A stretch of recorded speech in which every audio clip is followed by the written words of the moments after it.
Kita bersyukur kepada Allah Subhanahu wa taala. Pada malam ini kita sudah masuk di malam 22 dari Jumadal Akhirah 1447 Hijriah.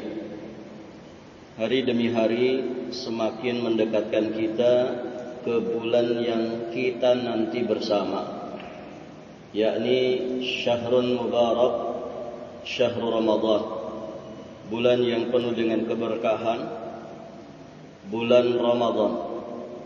Hadirin jamaah yang dirahmati Allah Subhanahu wa taala, Ramadan itu sejatinya merupakan anugerah besar dari Allah Subhanahu wa taala kepada kaum muslimin.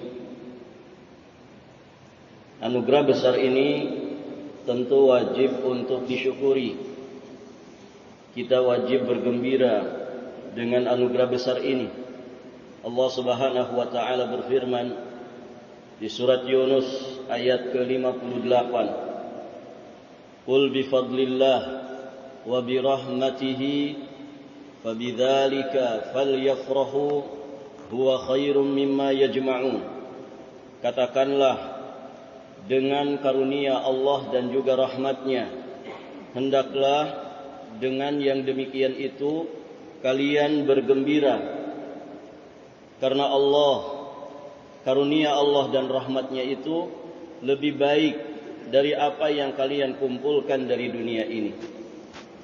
Hadirin jamaah yang dirahmati Allah, Ramadan termasuk sebesar-besar anugerah Allah Subhanahu wa taala.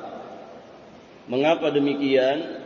Karena di dalamnya terkumpul ummahatul ibadah, terkumpul induk-induk dari ibadah kepada Allah Subhanahu wa taala.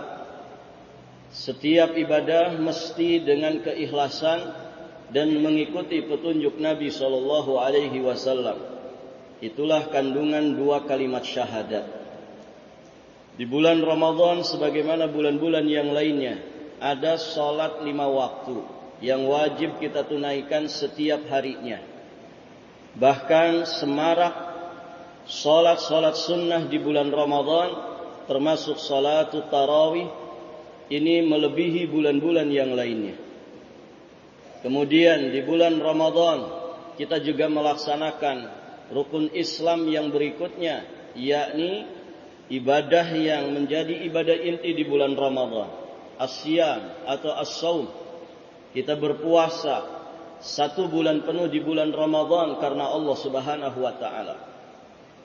Di bulan itu juga para jamaah yang dirahmati Allah, ada rukun Islam yang berikutnya namanya zakatul fitri. Bahkan tidak jarang orang-orang yang kemudian punya hartanya sampai kepada nisab, mereka sering mengeluarkan zakatul malnya di bulan Ramadan. Kemudian di bulan Ramadan juga ada fadilah besar bagi mereka yang berangkat umrah. Karena umrah di bulan Ramadan itu sebanding dengan haji bersama Rasulullah sallallahu alaihi wasallam. Inilah ummahatul ibadah yang terkumpul di bulan Ramadan. Sehingga hadirin jamaah yang dirahmati Allah, pantaslah kalau kita bergembira dengan bulan Ramadan. Pantaslah kalau kemudian kita bergembira dengan gelombang rahmat yang Allah Subhanahu wa taala anugerahkan kepada kita melalui bulan Ramadan ini. Namun hadirin jamaah yang dirahmati Allah, sebagian kaum muslimin ya mereka tidak terpengaruh sedikit pun dengan kemewahan bulan Ramadan ini. Tidak ada ketertarikan di dalam jiwanya untuk kemudian mereka memaksimalkan ibadahnya di bulan Ramadan. Sebagian ada yang sudah memiliki ketertarikan kepada bulan Ramadan sehingga menyibukkan dirinya dengan beragam peribadatan. Namun hadirin jamaah yang dirahmati Allah, ternyata itu sebatas ritual tahunan saja. Musim-musim ketaatan yang tanpa makna, garing begitu saja. Maka tentu kita sebagai muslim berusaha semaksimal mungkin, mengingat pentingnya ibadah, terlebih ibadah di bulan Ramadan ini. Maka alangkah ruginya jika seorang muslim kemudian tidak mendapatkan rasa manis dari ibadah, tidak mendapatkan rasa lezat dari ibadah. Kalau dalam urusan dunia kita, masing-masing kita berupaya semaksimal mungkin bagaimana dunia ini selalu mendapatkan kenaikan level. Begitu ya. Rata-rata kita hadirin jamaah yang dirahmati Allah selalu ingin menaikkan level dunianya, ingin meningkatkan penghasilan bulanannya, ingin menaikkan golongannya di perusahaan, sehingga hadirin jamaah yang dirahmati Allah gajinya pun semakin besar lagi. Maka kemudian pertanyaannya, siapa di antara kita yang sangat-sangat konsen menaikkan level dirinya di sisi Allah Subhanahu wa taala? Termasuk di dalam menaikkan level ibadahnya. Karena ibadah ini bukan rutinitas begitu saja. Yang penting dikerjakan, gugur kewajiban yang ada pada dirinya. Orang yang sebatas ibadah kepada Allah dengan cara demikian, tentu sangatlah merugi. Karena ibadah kepada Allah Subhanahu wa taala itu ternyata memiliki rasa. Dan rasa ibadah itu sangat lezat. Rasa ibadah itu sangatlah manis. Sehingga semakin orang menekuni ibadah, semakin dia meningkatkan kualitas ibadahnya, maka selalu ada peningkatan pada dirinya. Berbeda keadaannya sebelum dia beribadah dengan setelah dia beribadah kepada Allah Subhanahu wa taala. Maka hadirin jamaah yang dirahmati Allah Subhanahu wa taala, setiap muslim wajib mengoreksi ibadah yang telah dia kerjakan, dinaikkan levelnya. Kan mungkin ada orang itu ibadah levelnya masih memaksa-maksakan diri. Itu level terendah, masih dipaksakan. Sebetulnya berat. Ya, berat dia beribadah kepada Allah, tapi dia paksakan. Dia selalu berikhtiar memerangi nafsunya, melawan hawa nafsunya, melakukan segala sesuatu yang menjadi kebalikan selera nafsunya. Maka hadirin jamaah dirahmati Allah, ketika level ini naik, masuklah dia ke level yang disebut dengan ta'awud, kebiasaan. Jadinya terbiasa. Nah, di level ini jangan kemudian kita stuck di sini. Jangan berhenti di level itu. Hanya sekedar rutinitas, kebiasaan. Ada yang sifatnya harian, ada yang sifatnya pekanan, ada yang sifatnya tahunan. Tapi berusahalah bagaimana levelnya itu naik ke level berikutnya. Apa itu? Taladzud. Merasakan lezatnya ibadah. Dia tamattu, dia merasakan kenikmatan dari ibadah yang dikerjakannya. Rasa dari ibadah itu benar-benar keluar, memberikan rasa lezat, memberikan rasa manis, memberikan rasa yang begitu nikmat di dalam jiwa dan juga raganya. Hadirin jamaah yang dirahmati Allah, karena memanglah demikian, ibadah itu, seluruh ibadah di antara fadilah duniawinya memberikan rasa manis, memberikan rasa lezat, kenyamanan yang tidak ada bandingannya. Itu di dunia. Kalau orang itu ibadahnya benar, rasa ini pasti akan dia rasakan. Maka hadirin jamaah yang dirahmati Allah, ada nasihat yang berharga dari Al-Imam Ibnu Qayyim Al-Jauziyah alaihi rahmatullah, di mana beliau menukilkan kalam dari gurunya. Di antara gurunya Imam Ibnu Qayyim Al-Jauziyah alaihi rahmatullah adalah Syekhul Islam Ibnu Taimiyah rahimahullahu taala. Sampai dikatakan tentang keistimewaan dari Syekhul Islam itu cukuplah ketika beliau punya murid yang namanya Imam Ibnul Qayyim Al-Jauziyah. Karena dua-duanya Syekhul Islam. Nah, hadirin jamaah yang dirahmati Allah, kata Syekhul Islam Ibnu Taimiyah, "Idza lam tajid lil amali halawatan fi qalbika wanshirahan fattahimhu." Jika engkau tidak mendapatkan kelezatan, jika engkau tidak mendapatkan insyirahan, kelapangan, kelegaan, kebahagiaan pada amal ibadah yang engkau kerjakan, maka kata Syekh, fattahimhu, hendaklah engkau mencurigai dirimu sendiri. Hendaklah engkau mencurigai dirimu sendiri. Fa inna Rabba ta'ala syakur. Karena sesungguhnya Allah Azza wa Jalla adalah Allah adalah yang maha, zat yang maha mensyukuri. Hadirin jamaah yang dirahmati Allah. Jadi orang yang belum merasakan halawah, rasa manis dari ibadahnya, maka hendaknya dia mencurigai dirinya sendiri. Maksudnya apa di sini? Yakni annahu la budda an yusibal amila ala amalihi fid dunya min halawati yajiduha fi qalbih.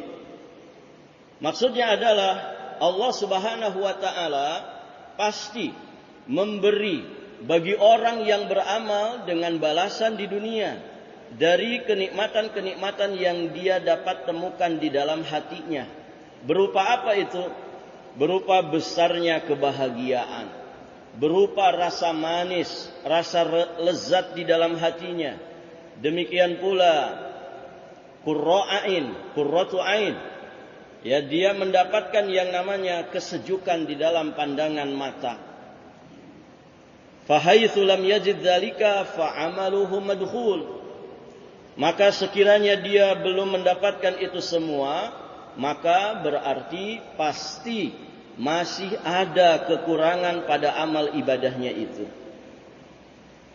Hadirin jamaah yang dirahmati Allah Subhanahu wa taala, inilah sejatinya jazaa'ud dunya, balasan di dunia bagi mereka yang menegakkan ubudiyah kepada Allah dengan sebenar-benarnya. Dia akan diberi pahala di dunia ini berupa halawah, mendapatkan rasa manis dan lezat dari ibadah itu. Kemudian kuwat insyirah, dia akan mendapatkan kelapangan, kenikmatan di dalam dadanya, dan mendapatkan kesejukan pandangan. Maka pantas kalau orang sudah merasakan lezatnya ibadah, hadirin jamaah yang dirahmati Allah, kelezatan ibadahnya ini tidak bisa ditukar dengan apapun, apalagi hanya ditukar dengan dunia. Barakallahu fikum. Hadirin jamaah yang dirahmati Allah Subhanahu wa taala, lebih-lebih lagi Ramadan. Di bulan Ramadan yang dikatakan oleh para ulama syahrut tarbiyah, Ramadan adalah bulan di mana bulan tersebut akan menempa diri kita dengan sebaik-baiknya untuk kita menjadi lebih baik lagi di sisi Allah Subhanahu wa taala. Sangat subur, sangat berlimpah ibadah-ibadah yang ada di dalamnya. Hadirin jamaah yang dirahmati Allah, semua sifat dan julukan kebaikan itu disematkan kepada bulan Ramadan. Maka banyak sekali ungkapan di kalangan para ulama, Ramadan syahrul Quran, Ramadan syahrul mubarak, Ramadan itu syahrul tarbiyah, Ramadan syahrul Quran, Ramadan syahrul du'a. Masya Allah, hadirin jamaah yang dirahmati Allah, Ramadan juga disebut dengan madrasah, karena semua ibadah-ibadah induk terkumpul di bulan Ramadan, yang wajibnya juga yang sunnah-sunnahnya. Ramadan juga syarat dengan nilai-nilai keimanan.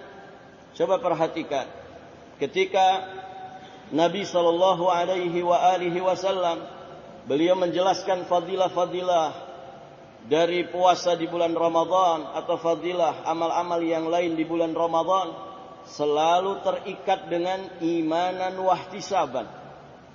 iman dan ihtisab, dengan dasar iman dan mengharap pahala hanya dari sisi Allah Subhanahu wa taala.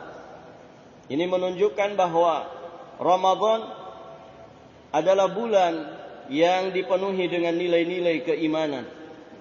Kemudian hadirin jamaah yang dirahmati Allah, Ramadan juga bulan yang dipenuhi dengan semaraknya ibadah salat. Semaraknya ibadah salat. Iman itu menenangkan jiwa, menenteramkan batin. Ibadah salat juga demikian. Nabi menyebut ibadah salat itu dengan qurratu ain. Qurratu ain, yakni penyejuk pandangan mata hati. Nabi juga menyebut salat itu dengan rehat. Hadirin, orang kalau mau rehat senang enggak, Pak?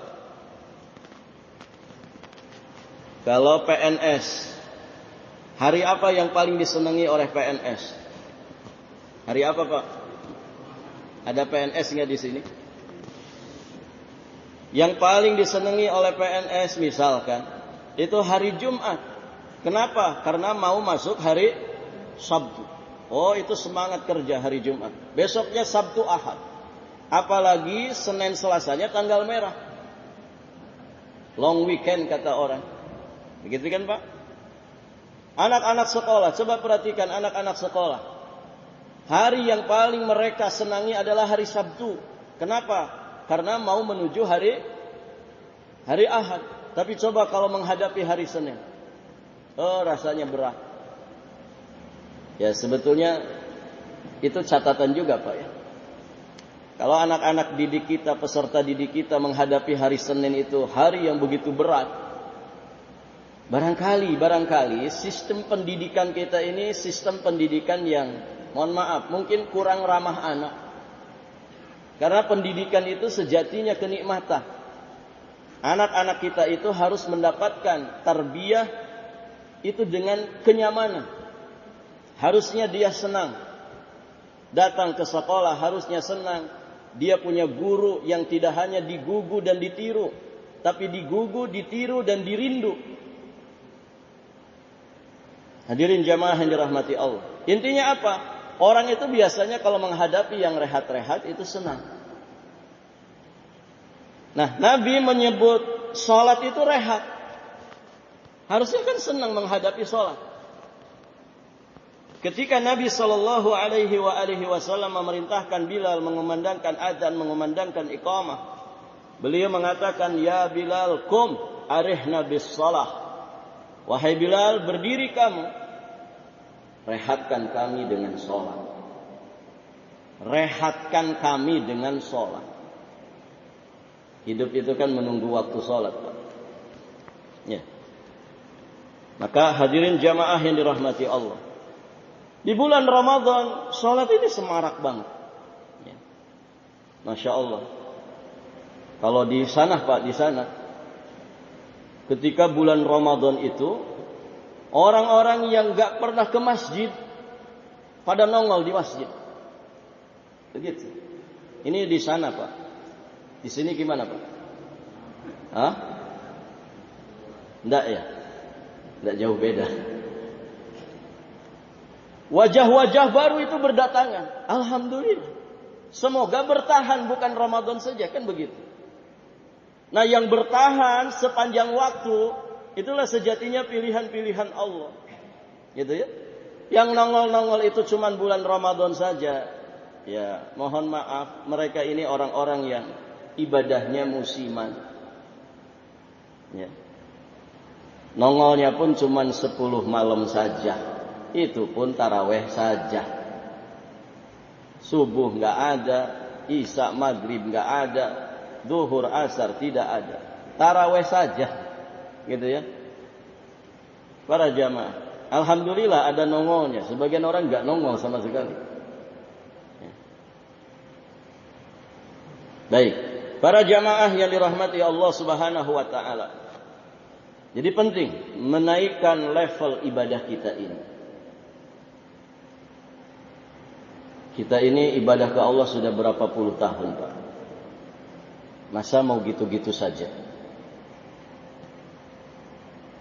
orang yang menjalani rutinitas gitu-gitu saja, biasanya gimana Pak? Membosankan. Istri Bapak masih yang dulu Pak? Pernah nggak merasa bosan? Pernah nggak merasa bosan? Jujur saja Pak. Nggak ada kok. Istrinya nggak ada. Barakallahu fiikum. Insyaallah di sini wajah-wajah setia. Ahli masjid itu wajah-wajah setia. Ya. Para jamaah yang dirahmati Allah, sesuatu yang itu-itu aja biasanya membosankan. Membosankan. Makanya kenapa istiqomah itu berat? Istiqomah itu berat. Ajab di satu level itu sudah berat Pak. Karena memang bisa saja ada kejenuhan, kebosanan. Dan itu ujian sejatinya. Maka para jamaah yang dirahmati Allah, disinilah betapa mulia dan agungnya kita itu belajar agama. Dengan kita terus menjadi pembelajar, maka semoga level keistiqomahan kita itu bukan di level kebaikan atau tingkat kebaikan yang sama, tapi level peningkatan kebaikan. Masya Allah. Ramadan kemarin 1 kali khatam. Coba dipersiapkan Ramadan saat ini bagaimana 2 kali khatam. Sebagian orang kan banyak yang mengaku menganut madhab Syafi'i. Kan begitu ya? Imam Syafi'i Pak 60 kali khatam Quran selama Ramadan. Ya ikuti juga kebiasaan keteladanan ibadahnya. Para jamaah yang dirahmati Allah, berusaha naikkan levelnya. Sudah berapa puluh tahun kita itu ibadah. Para jamaah, ada pernyataan dari Imam Ahmad bin Harb rahimahullahu ta'ala. Beliau mengatakan, Abadtullaha khamsina sanatan fama wajadtu halawatal ibadah hatta taraktu salasata asya. Beliau menyampaikan bahwa aku telah beribadah kepada Allah Subhanahu wa taala 50 tahun lamanya. Aku telah beribadah kepada Allah 50 tahun lamanya. Maka kata beliau, aku tidak dapat merasakan manisnya ibadah sampai kemudian aku meninggalkan 3 perkara ini. Nah, ini salah satu di antara kiat, salah satu di antara cara supaya kita mendapatkan manisnya ibadah itu. Jadi kata beliau, aku tidak dapat merasakan manisnya ibadah sampai aku meninggalkan 3 perkara. Yang pertama, hadirin jamaah yang dirahmati Allah, taraktu ridhon nas hatta qadartu an atakallam bil haq. Yang pertama adalah aku meninggalkan ridho manusia sehingga aku mengatakan kebenaran hanya karena Allah semata. Orang itu kalau terikat dengan ridho manusia, maka kadang lidahnya jadi keluh. Hadirin jamaah yang dirahmati Allah, siapapun itu yang mengikat dirinya dari makhluk-makhluk Allah, bisa orang yang berpangkat, bisa orang yang berjabatan, bisa orang yang punya pengaruh, ya. Kita akhirnya dibayar sama orang ini, maka dia keluh lidahnya untuk kemudian mengungkapkan al-haq. Dan akhirnya hadirin jamaah yang dirahmati Allah, seolah-olah ibadahnya pun settingan, ibadahnya pun tidak leluasa. Maka hadirin jamaah yang dirahmati Allah, siapa yang ingin mendapatkan rasa manis dari ibadah, tinggalkan ridho manusia. Carilah ridho Allah Subhanahu wa ta'ala. Wa ridwanum minallahi akbar. Ridho dari Allah Subhanahu wa ta'ala itu lebih besar nikmatnya, tidak ada tandingannya. Sedangkan ridho manusia ghayah la tudrak. Ya. Orang itu Pak kadang banyak kepentingannya. Habis manis sepah dibuang. Habis manisnya sepah dibuang. Nasallallahu as-salamah wal afiyah.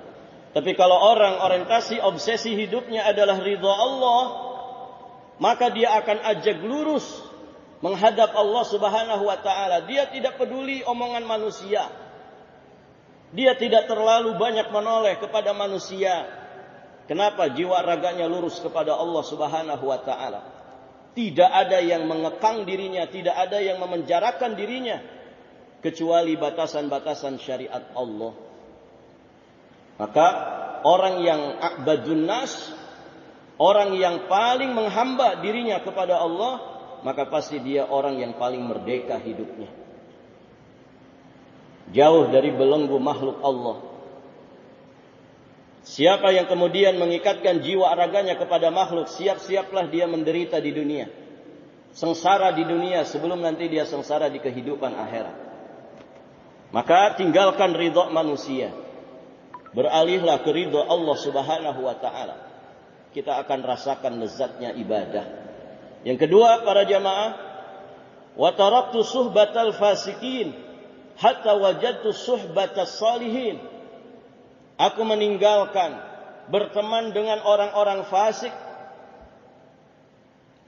sampai kemudian aku mendapatkan teman-teman yang saleh. Karena as-sahibu sahib, teman itu punya sifat menarik, menyeret. Dia seperti magnet. Hadirin jamaah yang dirahmati Allah. Setidak-tidaknya kalau kita ingin kecipratan orang, kesolehan orang-orang soleh, bergaulah dengan mereka. Pengen soleh tapi gaulnya dengan orang-orang yang salah, maka itu orang yang bermimpi. Hadirin jamaah yang dirahmati Allah. Kemudian yang ketiga, wa taraktu halawatad dunya hatta wajadtu halawatal akhirah. Dan aku tinggalkan manisnya dunia sampai kemudian benar-benar aku mendapatkan manisnya akhirat. Sadar akhirat. Hadirin jamaah yang dirahmati Allah. Banyak orang yang punya konsep sadar kaya. Nah, kita juga punya konsep sadar akhirat.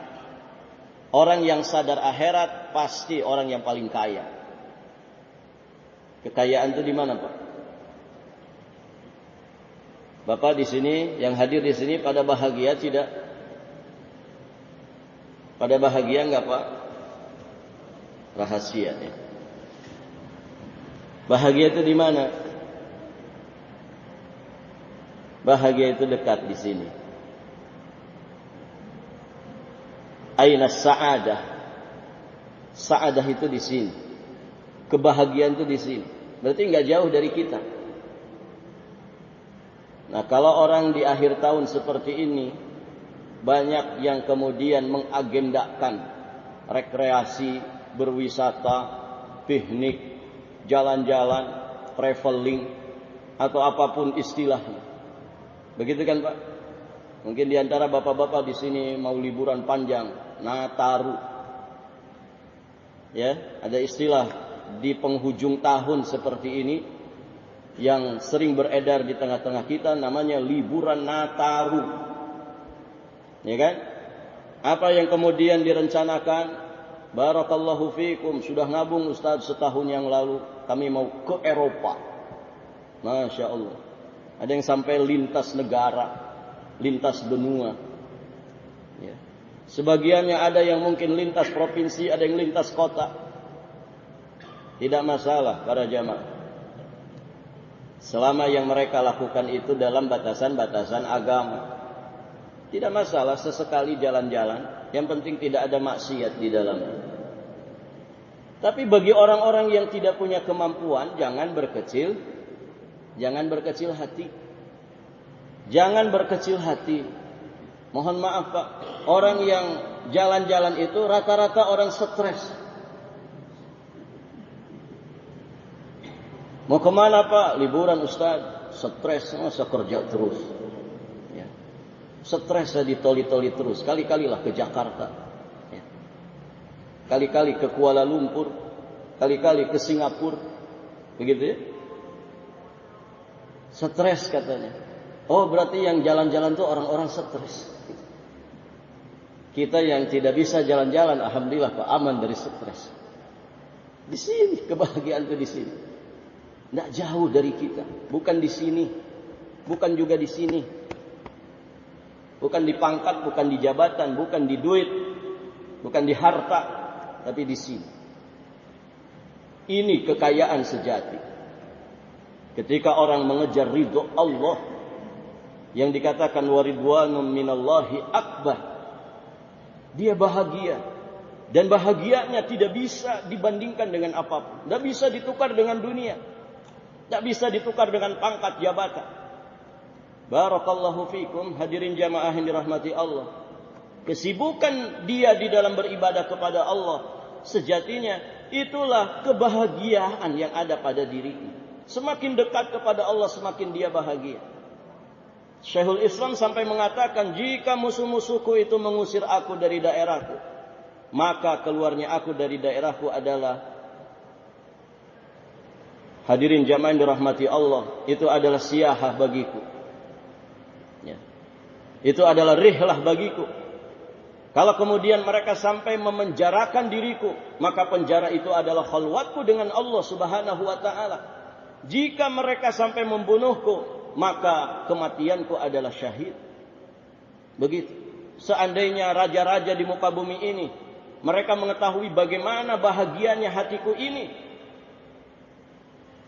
la darabana bisuyuf, pasti mereka akan memenggal leher kami. Kenapa? Iri hati, dengki dengan kebahagiaan yang ada di dalam hati mereka. Begitu para ulama, orang-orang yang makrifat kepada Allah Subhanahu wa ta'ala, bahagianya enggak jauh di sini. Maka penjara tidak ada masalah bagi dirinya. Ada sekian ulama yang kemudian dalam episode kehidupannya pernah dipenjara. Justru ada hikmah besar dari dipenjaranya mereka. Imam Ahmad pernah dipenjara, Syekhul Islam pernah dipenjara.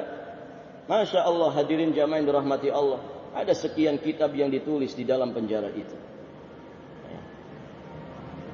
Mereka bisa memenjarakan jasadnya, tapi tidak bisa memenjarakan hatinya.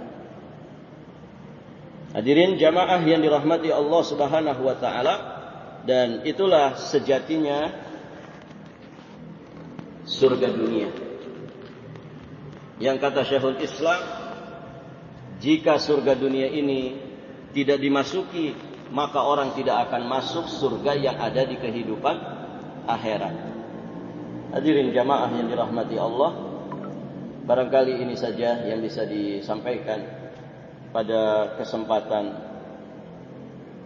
kali ini, dan ini kesempatan jadwal kita yang terakhir. Para jamaah yang dirahmati Allah, dari rangkaian acara daurah, kami mengucapkan jazakumullah khairan katsiran kepada DKM Masjid, kepada para ustadz, para asatidzah, kepada para panitia, para DKM. Semoga Allah Subhanahu wa ta'ala memberkahi acara kita ini. Dan juga kami tidak lupa mengucapkan jazakumullah khairan katsiran kepada jamaah semuanya yang telah mengikuti program ini dengan sebaik-baiknya. Semoga Allah Subhanahu wa ta'ala menganugerahkan kepada kita semua ilmu yang bermanfaat, ilmu yang kemudian mendorong jiwa raga kita untuk memaksimalkan amal ibadah kita kepada Allah Subhanahu wa ta'ala.